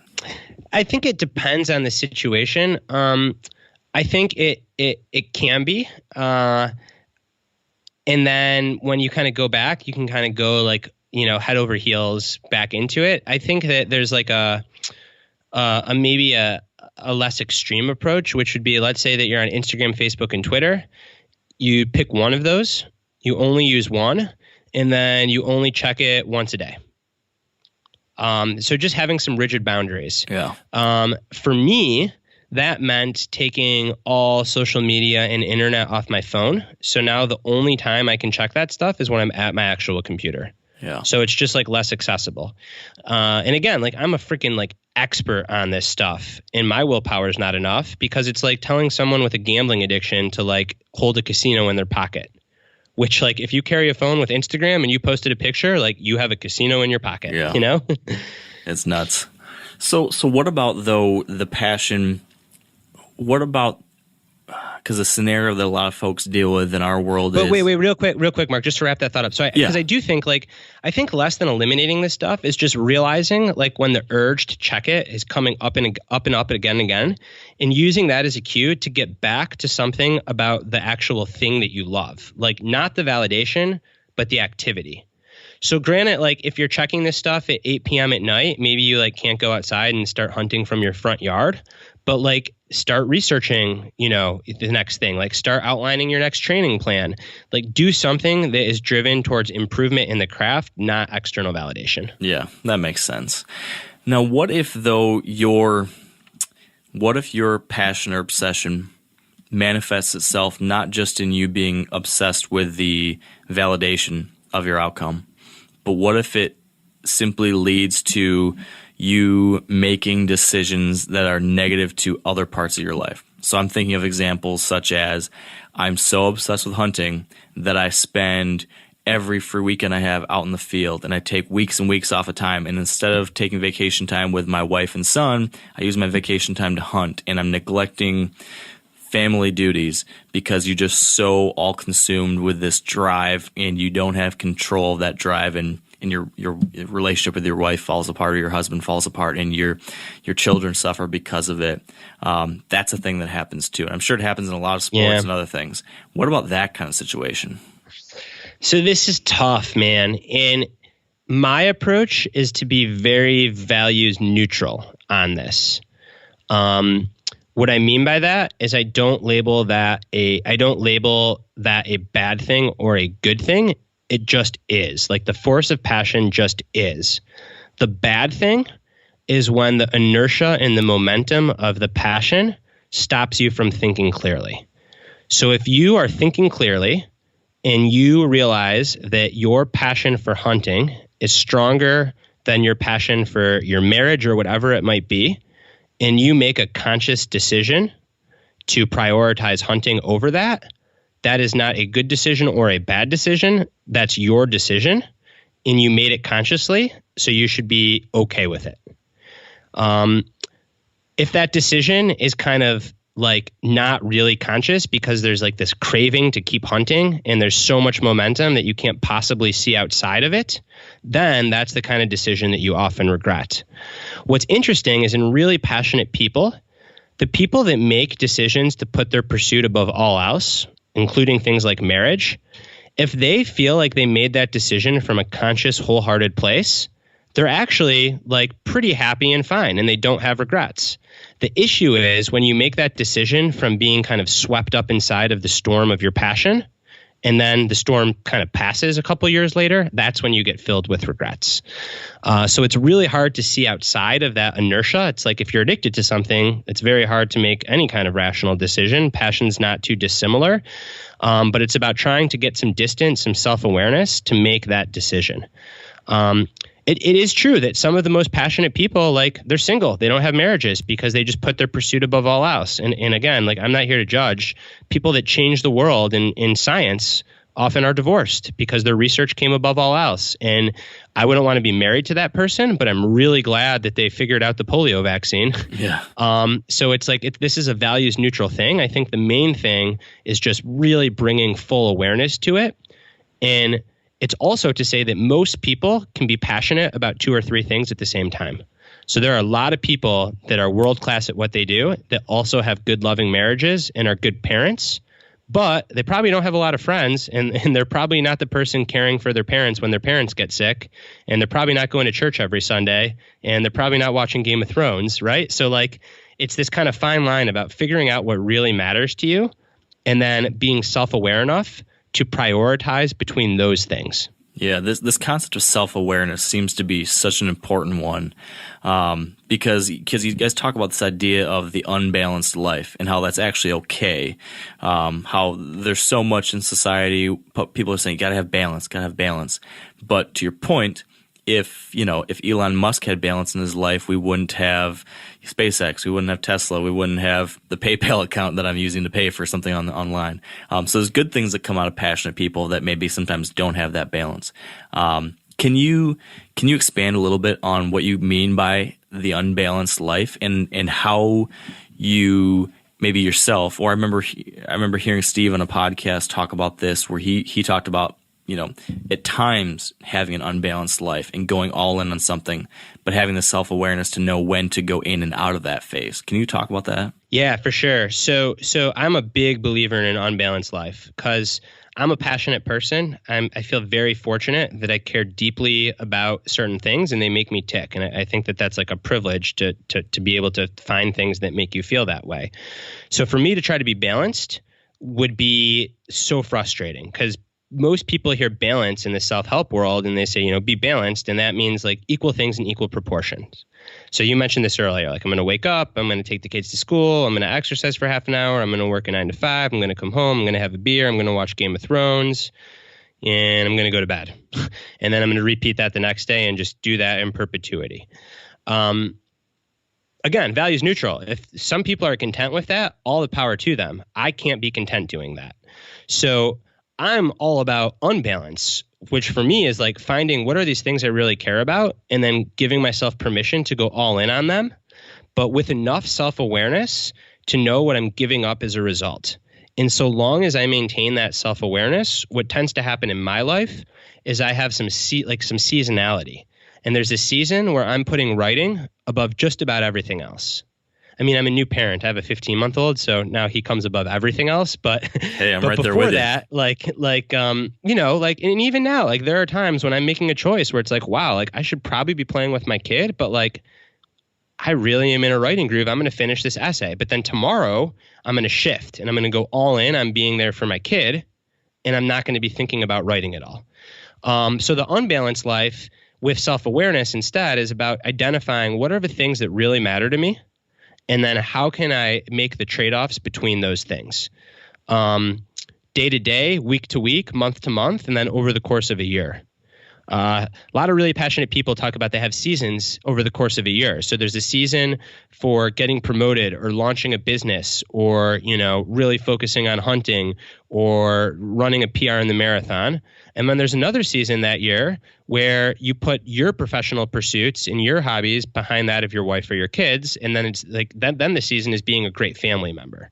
But it's very different than trying to do all things great at the same time, because I think that's impossible. Yeah. And this is perfectly literally applicable to hunting, as there are federally mandated seasons when you can and cannot hunt. So there's really easy boundaries to help you with some of this in our hunting pursuit. But yeah, it's oftentimes comes back to the ability to identify when you're doing it, that self-awareness. And there's something you talked about that you guys labeled as self-distancing, as a way to help foster that self-awareness to know when am I going all in and when that's okay, and when do I need to be able to say, you know what, Mark, this is what time you got to pull back and be the family man right now.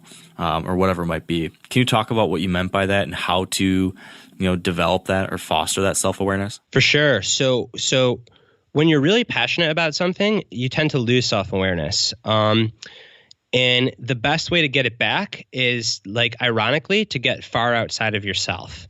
There's some fascinating research that we cover in the book, in The Passion Paradox, on the linkage between really passionate people and people suffering from eating disorders. So you might think, like, what the heck do these two things have in common? It turns out a lot. When someone with an eating disorder looks in the mirror, they don't see somebody that is like gaunt and skinny. They see someone that is fat. When someone that is in the throes of a passion evaluates their life, they don't see everything else that they're sacrificing. They only see that they're not putting enough into their passion. So when you're caught up in that storm, you've got to be able to step outside of it. And that's what we mean by self-distancing. It's about getting outside of the inertia and the momentum of your passion so that, rather than being in the horror movie, you're watching the horror movie. And when you're in the horror movie, you're just like, there's no time to evaluate, like you're just in it. Whereas when you're in the movie theater, you might be watching a slow moving train wreck, but then you can realize it's a slow moving train wreck. So then the question is, well, how do you create this distance? There are a few ways that are proven in the research that really help with this. One way is a mindfulness meditation practice. So just to sit for 10 to 30 minutes a day and meditate. And the goal of meditation is not to feel relaxed or enter like this woo-woo feel-good land. Meditation actually often sucks because what happens is the stuff that you're repressing comes up over and over again. And if when you meditate, what's coming up over and over again is, wow, I should be spending more time with my family. Or, wow, like I'm letting my career go because of this hobby, then that's probably a pretty good sign to pay attention to that. And like maybe that will help give you some of that self-awareness to make different choices. Another great way to get self-awareness is to spend a day in nature with no goal. So don't spend a day in nature hunting. Just go on a day hike all alone and just take in the beauty of nature.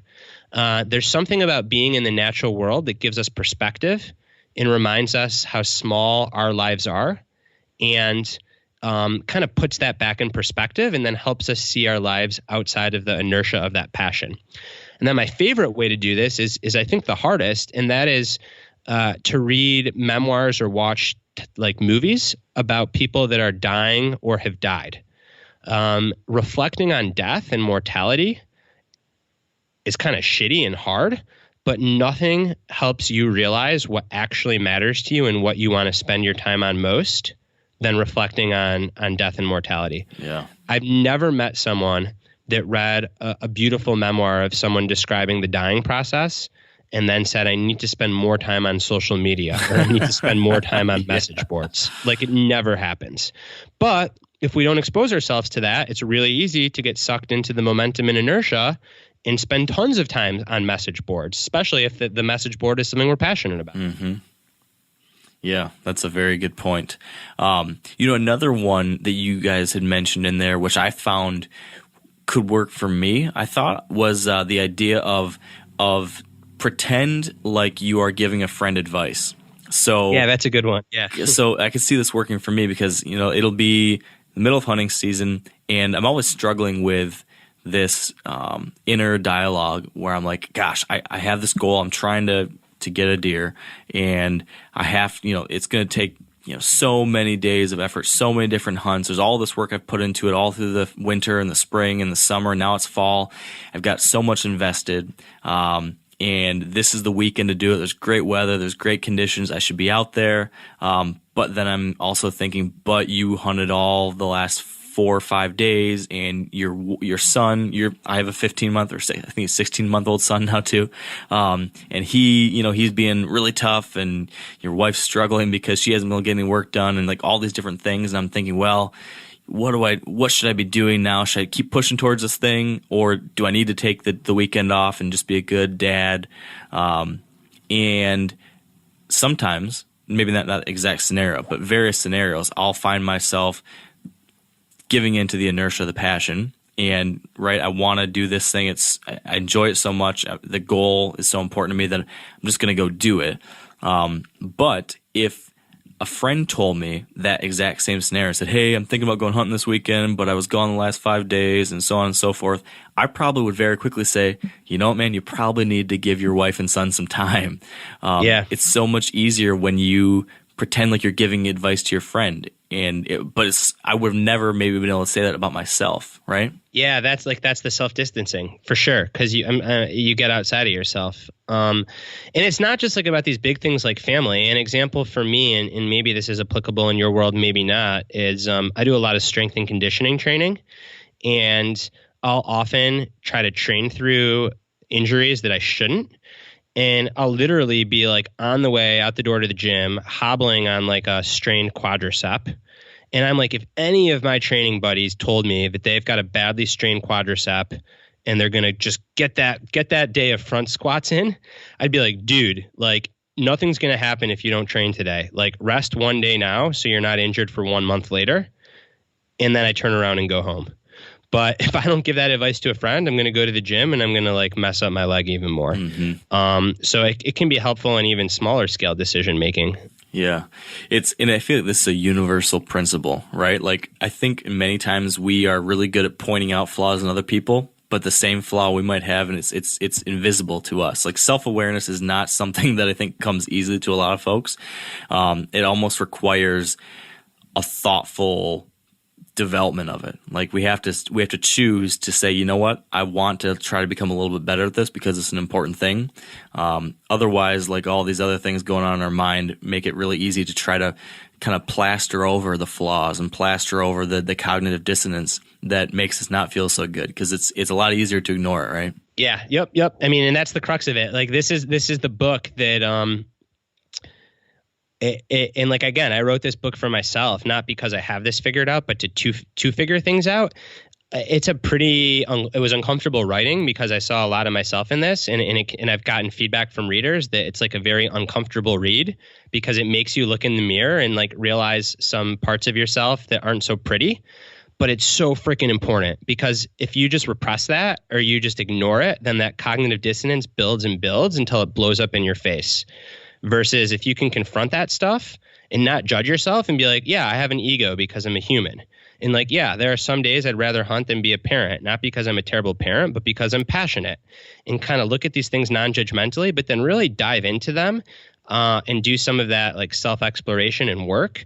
I think, like, again, it's the difference of walking that fine line of being passionate and having it be super productive and energizing versus getting into a spot where it blows up on you later on. Yeah, very true, which is probably pretty easy to do.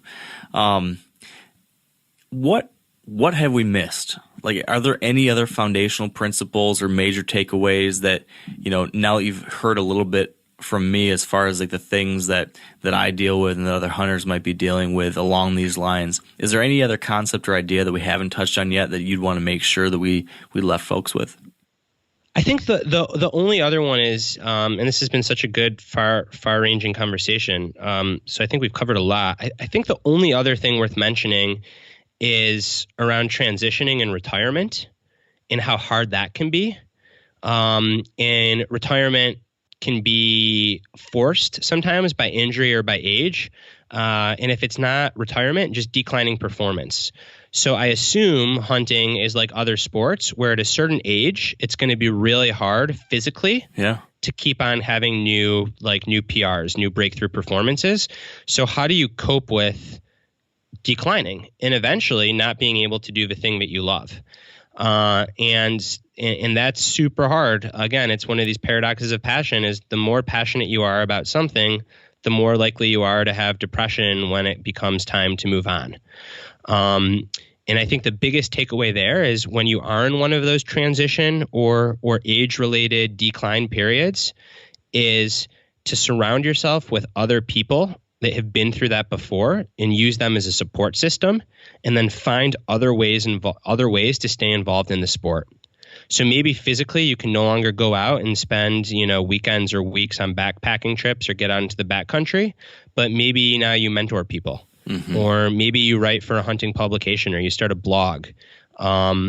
So like just find other ways to stay involved in the sport and in the community, because so many people, they think that what they love is hunting, but what they actually love is the community. Yeah.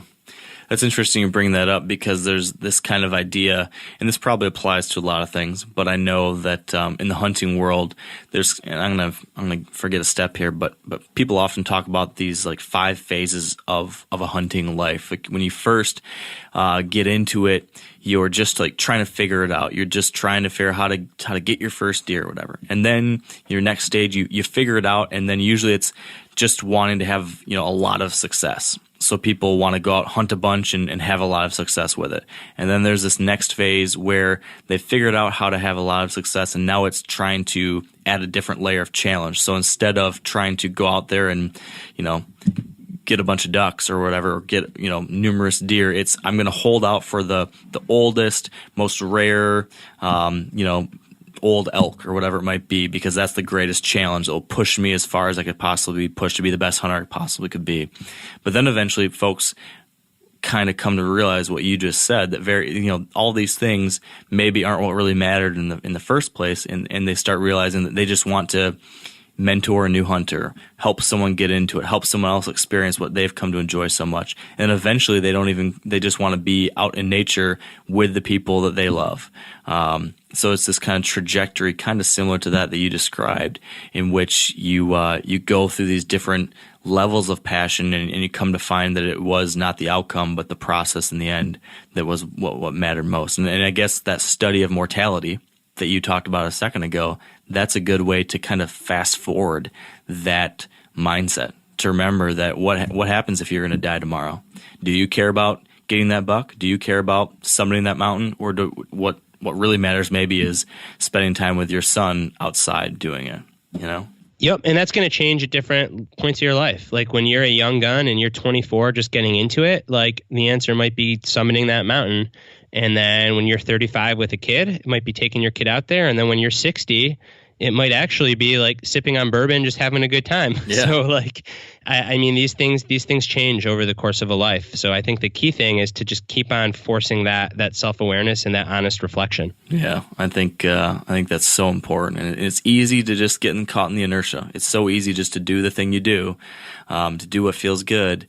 And we can very quickly lose sight of what we've actually done. So I think having conversations like this and reading books like the Passion Paradox, it just really, really, really important. So I appreciate you taking the time to write these books, to share these ideas, and to chat with me about it. So thank you, Brad.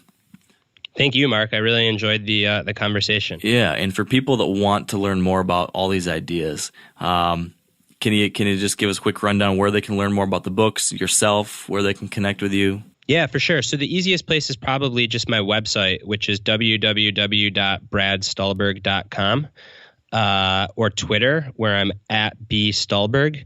And the books are on Amazon and bookstores. I mean, if you just Google my name and the books, you can get them pretty much anywhere you can get books. Perfect. And you write a pretty frequent column for Outside too, right? Yeah, so I've got a twice a month column for Outside that's titled "Do It Better," and I joke that as long as it's a little bit better versus "Do It Worse," then I'm on brand. But I poke fun at myself. But yeah, so I write about performance and well-being for Outside. Awesome. Well, everything I've read from you so far has just been really helpful. These concepts are fascinating, and I appreciate you sharing us. So thanks, Brad, and let's chat again someday soon. All right, sounds good. Thank you, Mark. All right. And that is a wrap. I hope you enjoyed that as much as I did. Man, I'm just digging these concepts, these different ways we can apply lessons from outside of the hunting world into what we do. I think there's a lot to be learned from these other fields, and my plan is to continue doing it. So hopefully we're going to have some more episodes like this in the future. I hope you will tune in for those. If you enjoyed this, definitely check out Brad's books. Highly recommend them. They're easy to read. I like the way they have it organized. They've got little call-outs of key quotes and key concepts to make it easy to harness and to focus on the very most important takeaways. And as you heard in the conversation, there's a lot to dive into. So check those out on Amazon or wherever you want to head to. And otherwise, I'm hoping that you have a great week, a great weekend. Hopefully you enjoy some time outside. And until next time, stay wired to hunt. I'm sure a lot of you guys remember the old ceremonial hunting tradition of eating the heart out of the first animal you kill. Meat from those organs are among the most nutrient-rich foods on the planet. You can get those same benefits your ancestors craved via convenient daily capsules from Heart and Soil. Find out more at heartandsoil.co. And remember, use code MeatEater for 10% off your purchase. You ever get that feeling the walls closing in, the concrete jungle suffocating you? You crave some wide open spaces, the chance to connect with nature, maybe in a spot all your own. Well, head over to land.com. They've got ranches, forests, mountains, streams, you name it. Search by acreage. You can search by location. You can search by the kind of hunting and fishing you're dreaming of. Land.com. It is where the adventure begins.